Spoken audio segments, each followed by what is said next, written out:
As soon as Superman was faced with Old Man Clark, he attacked him, throwing punch after punch while calling him a monster, because Old Man Clark told him the truth. He revealed why he trapped him in this little pocket universe, so Supes gave it his best to take him down, but Old Man Clark was clearly a force to be reckoned with. None of Supes' punches affected him in the slightest, and he was able to stop him with nothing more than a finger, and after doing so, he slammed Supes onto the ground, expressing that he'd kill him if he continued to fight him. Superman was in pain, stating that the Justice League wouldn't be fooled by his tricks much longer, to which Old Man Clark replied, "I'm not trying to fool them, I'm trying to save them from you, the person that dooms them in every universe." Meanwhile, Bruce was having tea with Grayson. He had finally started to enjoy the idea of this utopian future. Gotham was finally safe. It was what he had always wanted, but then the truth started to unveil itself when Martian Manhunter infiltrated his mind, calling for a psychic boardroom meeting with their fellow members of the League, where he tried explaining that this place was only possible through a dark path that they'd never take. But before he could elaborate, Old Man Clark slammed onto the middle of the table, openly admitting that he wasn't their Clark.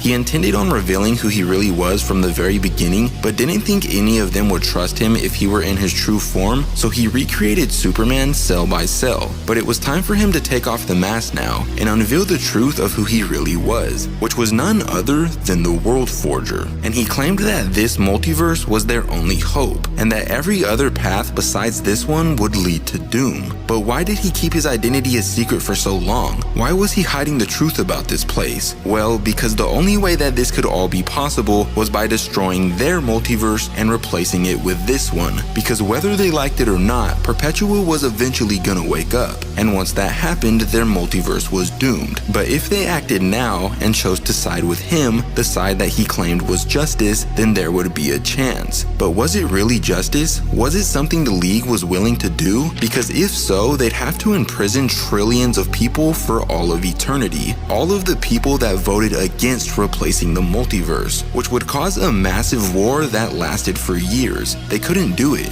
They felt it was wrong, that they do things the way they always did, rely on hope and on each other. They were willing to take their chances against Perpetua, all of them except surprisingly Batman. After weighing their options, he wasn't sure if they could come out on top of this, if they really had a chance this time. So when the World Forger told everyone to vote, the entire League, with the exception of Batman, was sent to Apokolips, where all of the people who sided against the World Forger were imprisoned. And upon their arrival, they all agreed on finding Superman and escaping, but then suddenly out of nowhere they were blasted onto the ground by a squadron of armed soldiers, telling them that they'd never find Superman because they destroyed him. Hawkgirl then asked the leader who they were, and upon doing so, the leader took off their mask, and it was none other than Lois Lane, saying that she was the one who runs this place. But sadly, that's where this issue comes to an end, but if you want to see what happens next, let me know in the comments down below.